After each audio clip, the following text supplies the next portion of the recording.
Welcome to only IAS. स्वागत है आप सभी लोगों का प्रीलिम बूस्टर न्यूज़ डिस्कशन में। आज है 16 मार्च 2021। तो आइए देख लेते हैं ऐसे कौन से इंपॉर्टेंट आर्टिकल्स हैं जो आज हम कवर करने वाले हैं। हमारा फर्स्ट आर्टिकल भादर डैम के बारे में है। हाल ही में डैम सेफ्टी ऑर्गेनाइजेशन ने, जो कि सेंट्रल वाटर कमीशन से एसोसिएटेड है, ये रिकमेंड किया कि भादर डैम में जो फ्लड गेट्स हैं उनको रिप्लेस किया जाए, उनको बदला जाए, क्योंकि 2015 में जब फ्लैश फ्लड आया था तो उस दौरान ये जो गेट हैं ये क्षतिग्रस्त हो गए थे। भादर डैम की बात करें तो ये आपको राजकोट में मिलेगा। सौराष्ट्र रीजन में ये दूसरा सबसे बड़ा डैम है। तो जो पहला सबसे बड़ा डैम है दैट इज शत्रुंजी डैम, ये गुजरात में लोकेटेड है। भादर डैम जो है वो भादर रिवर पर सिचुएटेड है सौराष्ट्र रीजन में, गुजरात की। इसके कंस्ट्रक्शन का जो काम है वो 1952 में स्टार्ट किया गया था और फॉर द फर्स्ट टाइम इसमें से जो पानी इरिगेशन पर्पज से इस्तेमाल किया गया दैट वाज इन 1963। भादर अगर रिवर की बात करें तो ये कठियावाड़ जो रीजन है उसकी एक बहुत इंपॉर्टेंट रिवर है गुजरात में। ये राजकोट डिस्ट्रिक्ट में एक लोकेशन है वद्दी, वहां पर ओरिजिनेट होती है। इसके बाद ये सौराष्ट्र रीजन से फ्लो करते हुए अरेबियन सी में पोरबंदर के पास जाके गिर जाती है। लगभग 198 किलोमीटर की डिस्टेंस ये तय करती है अरेबियन सी में जाने से पहले। हमारा next article index monitoring cell के बारे में है। इस सेल ने अभी हाल ही में एक रिपोर्ट को सबमिट किया। इस रिपोर्ट की प्रतिक्रिया के रूप में एक जो इंडिपेंडेंट जर्नलिस्ट हैं उन्होंने प्रतिक्रिया दी कि इस रिपोर्ट का जो फोकस है वो राइट टू डिसेंट होना चाहिए, विरोध करने का अधिकार होना चाहिए। बात करते हैं आईएमसी के बारे में। इसे 2020 में तैयार किया गया था इंफॉर्मेशन एंड ब्रॉडकास्टिंग मिनिस्ट्री के द्वारा। उद्देश्य ये था कि वर्ल्ड प्रेस फ्रीडम इंडेक्स में इंडिया की रैंकिंग को इंप्रूव किया जाए। उसके लिए जो मीडिया प्लेटफॉर्म्स हैं, जो भी रिक्वायर्ड स्टेप्स हैं, उनको उठाया जाए।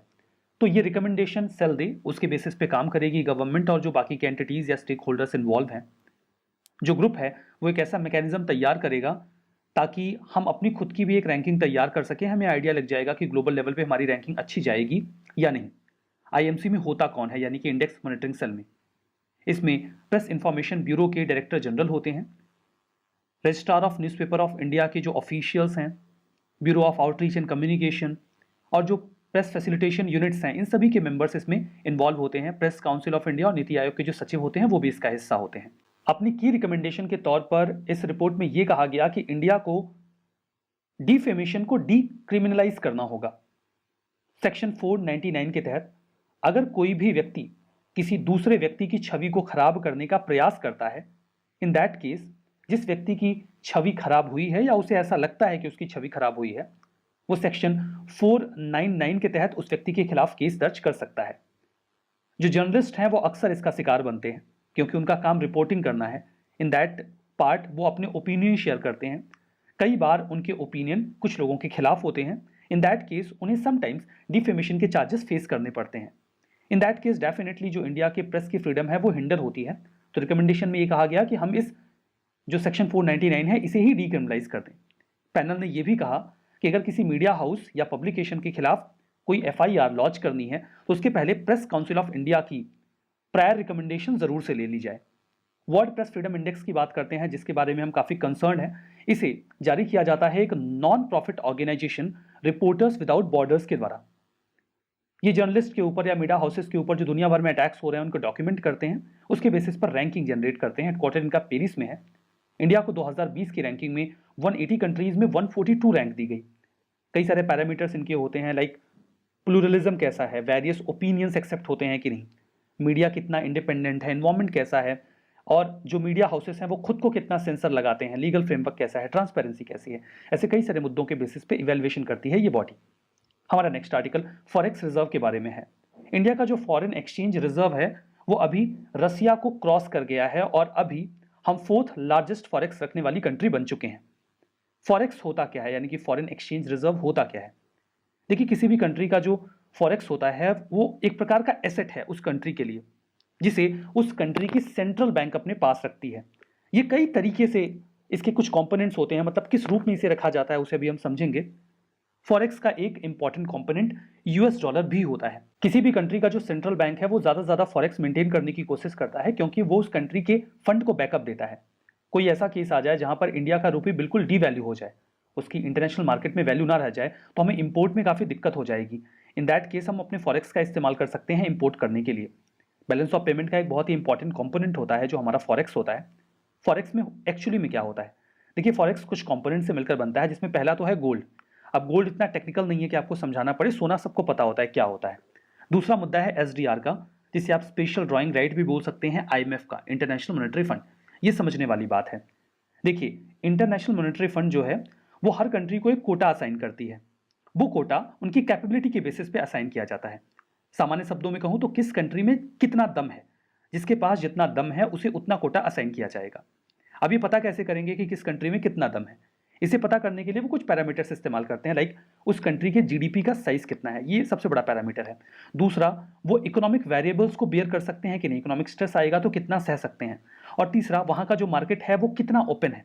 इन पैरामीटर्स का इस्तेमाल करके वो डिसाइड करते हैं कि किस कंट्री को हमें कितना कोटा असाइन करना है। जिस कंट्री को जितना कोटा असाइन किया जाएगा उस कंट्री को अपने कोटा के हिसाब से आईएमएफ को कंट्रीब्यूट करना होगा।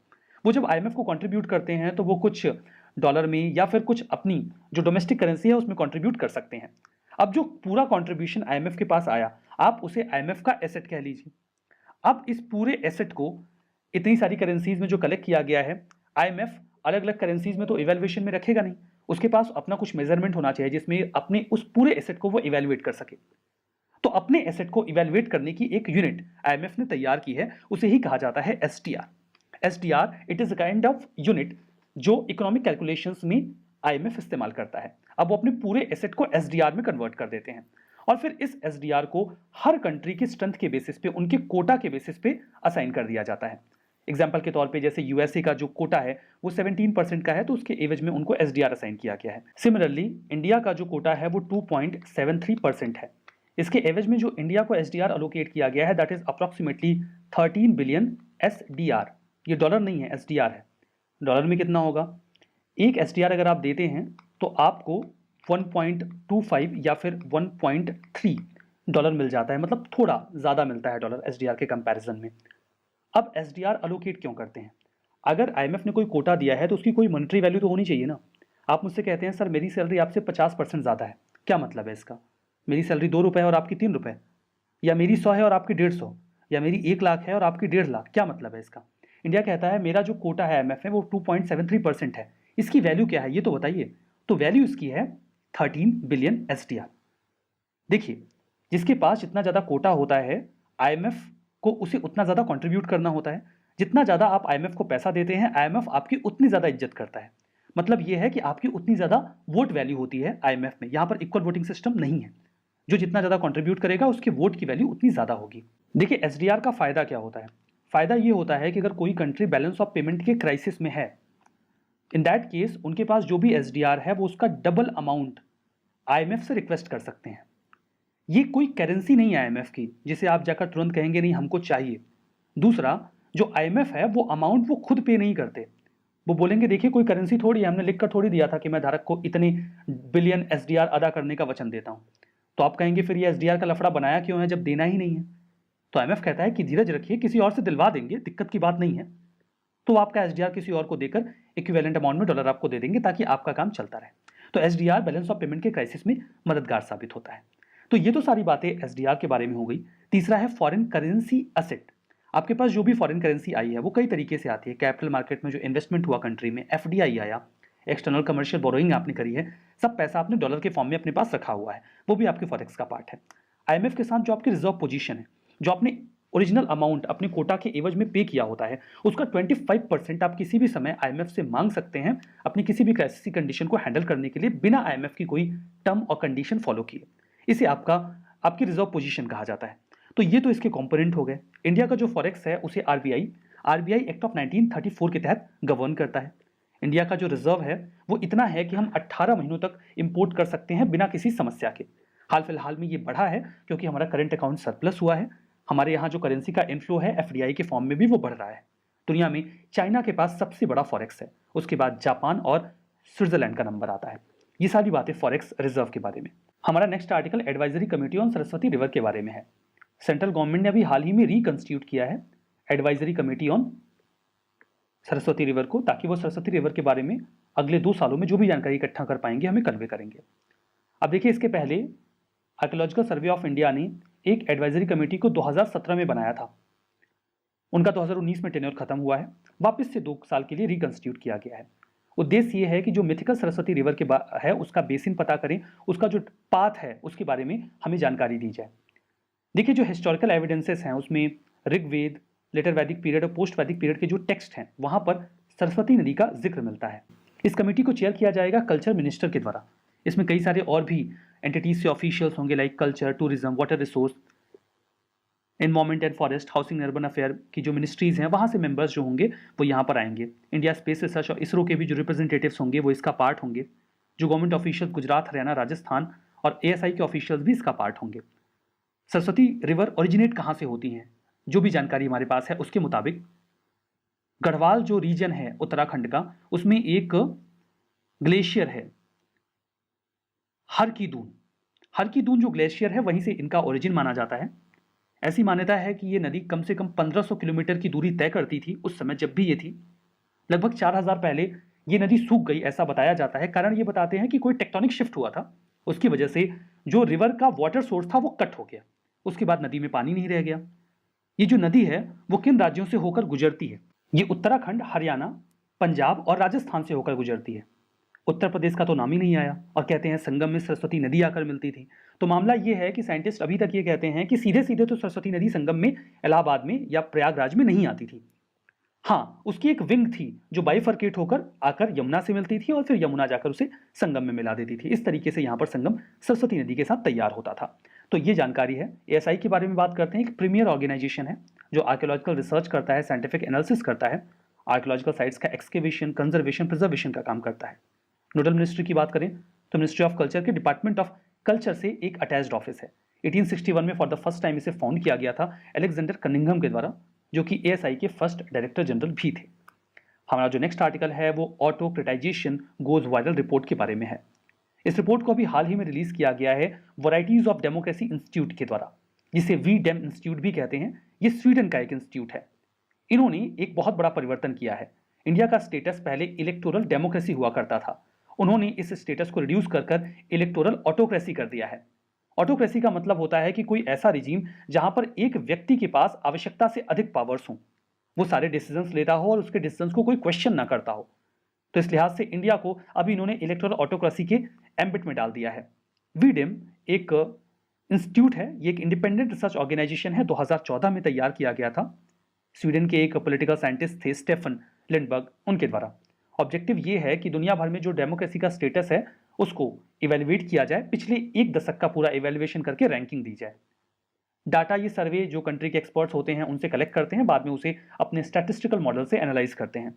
इंडिया को पहले इलेक्टोरल डेमोक्रेसी का दर्जा दिया गया था, बाद में इसे इलेक्टोरल ऑटोक्रेसी में डाल दिया गया और अब इंडिया उतना ही ऑटोक्रेटिक बन गया है as per their report as it is Pakistan के जितना। और इंडिया और पाकिस्तान दोनों की कंडीशन इस लिहाज से बांग्लादेश और नेपाल से खराब है।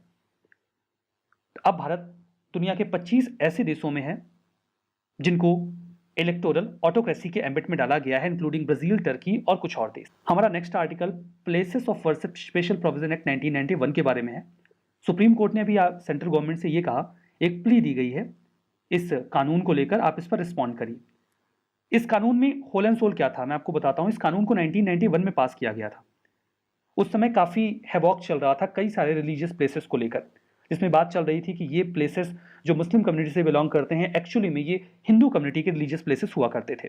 ऐसे विवाद आगे ना बढ़ें, उस समय की सरकार ने इस कानून को पास किया, places of worship special provision act 1991, जिसमें यह कहा गया कि 15 अगस्त 1947 को जो भी रिलीजियस प्लेस जिसके पास था वो उसी के पास रहेगा, उसमें अब कोई परिवर्तन नहीं किया जाएगा ताकि विवाद ना हो। ध्यान दीजिएगा कि उस समय जो राम जन्मभूमि और बाबरी मस्जिद का पूरा मुद्दा है वो काफी हाईलाइटेड था। बाबरी विध्वंस की घटना उस समय तक नहीं हुई थी, लेकिन ये मुद्दा इतना ज्यादा हाईलाइटेड था कि इस अगर कानून के एम्बिट में लाते तो विवाद और बढ़ जाता। इसीलिए इस कानून को बाकी सभी रिलीजियस प्लेसेस पर तो लागू किया गया, लेकिन राम जन्मभूमि बाबरी मस्जिद डिस्प्यूट को इससे एग्जेम्प्ट कर दिया गया।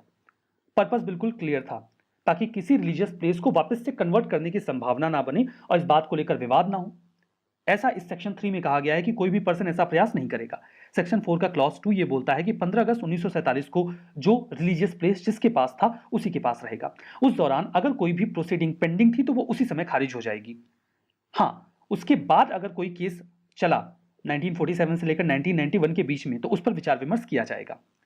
सेक्शन 6 ये बोलता है अगर कोई व्यक्ति ऐसा करने का प्रयास करता है तो उसे 3 साल की जेल की सजा होगी।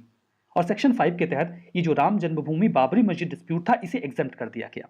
अभी 2018 में एक मुस्लिम ग्रुप ने इस कानून का विरोध भी किया था। उन्होंने कहा इस प्रकार से तो रिलीजियस डिस्प्यूट को मेंटेन करने की बात की जा रही है। अगर हम चाहते हैं कि कोई ऐसा रिलीजियस प्लेस है जो एंशिएंट फॉर्म में हिंदू से बिलोंग करता था, हम उसे एमिकेबली उन्हें सौंपना चाहते हैं तो ये कानून हमें सौंपने ही नहीं देगा। और इस तरीके से तो दोनों कम्युनिटीज के बीच में विवाद बहुत लंबे समय तक बना रहेगा। और अभी हाल ही में इस पर भी एक प्ली डाली गई है कि ये सेक्युलरिज्म के खिलाफ है। जो हमारा नेक्स्ट आर्टिकल है वो energy efficiency enterprise certificate programme के बारे में है, यानी कि E3 सर्टिफिकेशन प्रोग्राम। ये प्रोग्राम लॉन्च किया गया है मिनिस्ट्री ऑफ पावर के द्वारा ब्रिक मैन्युफैक्चरिंग सेक्टर के लिए। देखिए, अंदाजा लगा नहीं पाएंगे अगर पूछ लिया जाए कि किसने लॉन्च किया है, तो मिनिस्ट्री ऑफ पावर ने लॉन्च किया है। ये एक प्रकार की सर्टिफिकेशन स्कीम है जो ईंट को तैयार करते हैं, बर्न्ड क्ले ब्रिक, ईंट के भट्ठे आप कह लीजिए, उन्हें E3 सर्टिफिकेट दिया जाएगा अगर वो मैन्युफैक्चरिंग करते वक्त एनर्जी इफिशियंसी का ख्याल रखते हैं तो। Nodal agency bureau of energy efficiency होगी। उन्हें कुछ specific energy consumption performance criteria follow करना होगा, जिसके बाद उन्हें सर्टिफिकेशन प्रोवाइड करवा दिया जाएगा। जो लोग कंज्यूमर हैं उनसे कहा जाएगा कि वो ऐसे ईंट के भट्ठों से ईंटें खरीदें जहां पर कम एनर्जी का इस्तेमाल करके इन्हें तैयार किया जा रहा है। प्रोग्राम का सिग्निफिकेंस ये होगा कि जो ईंट के भट्ठे हैं वो एनर्जी इफिशिएंट टेक्नोलॉजीज की ओर जाने को लेकर इंसेंटिवाइज होंगे, और इससे जो एनर्जी कंजर्वेशन बिल्डिंग कोड है उसकी रिक्वायरमेंट को भी फुलफिल करने में मदद मिलेगी। हमारा जो नेक्स्ट आर्टिकल है वो क्वाड की मिनिस्ट्रियल मीटिंग के बारे में है।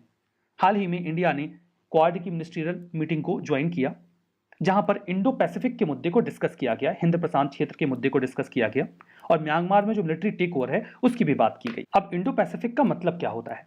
देखिए, इंडियन ओशन का ये पूरा हिस्सा और पैसिफिक रीजन का, पैसिफिक ओशन का ये पूरा हिस्सा जो है वो मिलाकर बनाते हैं इंडो पैसिफिक रीजन। चाइना इस टर्म को पसंद नहीं करता। चाइना चाहता है कि इस पूरे रीजन को एशिया पैसिफिक कहा जाए, क्योंकि एशिया में डोमिनेटिंग पावर जो है वो चाइना है, जबकि इंडिया जो कि इंडियन ओशन में एक डोमिनेटिंग पावर है वो इस टर्म को अलॉन्ग विद जो बाकी की कंट्रीज हैं वो इस टर्म को प्रेफर करते हैं, और वो चाहते हैं कि इंडिया जो है इस पूरे रीजन में लीडिंग रोल ले ताकि चाइना को कंटेन किया जा सके। इसका उद्देश्य बिल्कुल ये है कि जो फ्री, ओपन और प्रॉस्परस इंडो पैसिफिक है उस पर कॉन्सेंट्रेट किया जाए, उसमें कोई हिंड्रांस क्रिएट ना हो। क्वाड को लेकर जो आइडिया था, क्वाड का मतलब 4 होता है। इसे उस समय के Japanese prime minister Shinzo Abe ji ने 2007 में कॉन्सेप्चुलाइज किया था। हालांकि ऑस्ट्रेलिया इसमें आगे नहीं आया चाइना के प्रेशर में, इसलिए बात बन नहीं पाई। 2012 में उन्होंने एक बार फिर से डेमोक्रेटिक सिक्योरिटी डायमंड की बात की, जिसमें कहा कि चारों देश ऑस्ट्रेलिया, इंडिया, जापान और यूएस मिलकर मैरीटाइम कॉमन्स को कंजर्व करें इंडियन ओशन और वेस्टर्न पैसिफिक रीजन में, जो मिलाकर पूरा इंडो पैसिफिक बनता है। नवंबर 2017 में यूएसए, ऑस्ट्रेलिया, जापान ने क्वाड कोलेशन को फाइनल शेप दे दिया। 2020 में अभी ये चारों देश मालाबार एक्सरसाइज में भी एक साथ आए थे। ये सारी बातें क्वाड के बारे में। तो देखिए, अभी मॉर्निंग में इंडो पैसिफिक के ऊपर हमने एक पोल क्रिएट किया था, जिसमें हमने आपकी राय जानने का प्रयास किया था कि आपको क्या लगता है, क्या इंडिया इंडो पैसिफिक रीजन में एक लीडिंग रोल प्ले करने के लिए तैयार है? अभी तक लगभग 6000 लोग इस पोल में पार्टिसिपेट कर चुके हैं। अगर आपने इस पोल में अभी तक पार्टिसिपेट नहीं किया है तो इस लेक्चर के खत्म होने के तुरंत बाद आप टेलीग्राम चैनल में जाइएगा। अगर 2-4 मैसेजेस और उसमें आ गए हों तो थोड़ा स्क्रॉल करके ऊपर जाएंगे, ये पोल आपको दिखेगा। इसमें ज़रूर से रिस्पॉन्ड करिएगा कि आपका ओपिनियन क्या है, बिल्कुल रियलिस्टिक और लॉजिकल होकर। मैं उम्मीद करता हूँ कि आप टेलीग्राम चैनल का पार्ट तो ज़रूर होंगे, और अगर नहीं है तो आप only S nothing else Telegram में सर्च कर लीजिए, आपको टेलीग्राम चैनल मिल जाएगा। वहीं पर आपको इन सेशंस की पीडीएफ भी मिलती है, इंक्लूडिंग ये जो सेशन अभी हम कवर कर रहे हैं इसका भी पीडीएफ आपको वहीं पे मिलेगा। बाकी जो लिंक है टेलीग्राम चैनल का वो डिस्क्रिप्शन बॉक्स में भी दिया गया है। अब यहाँ पर कुछ स्टेटमेंट हैं जिसमें आपको ट्रू एंड फॉल्स बताना है। Energy efficiency enterprise certification programme, इसे प्रोवाइड किया जाता है ब्यूरो ऑफ एनर्जी इफिशियंसी के द्वारा। इंडेक्स मॉनिटरिंग सेल, ये इंडिया की रैंकिंग को ease of doing business index में इंप्रूव करने का प्रयास करेगा। फॉरेक्स रिजर्व में आते हैं gold, SDR, foreign currency asset और रेवेन्यू पोजीशन विद आईएमएफ।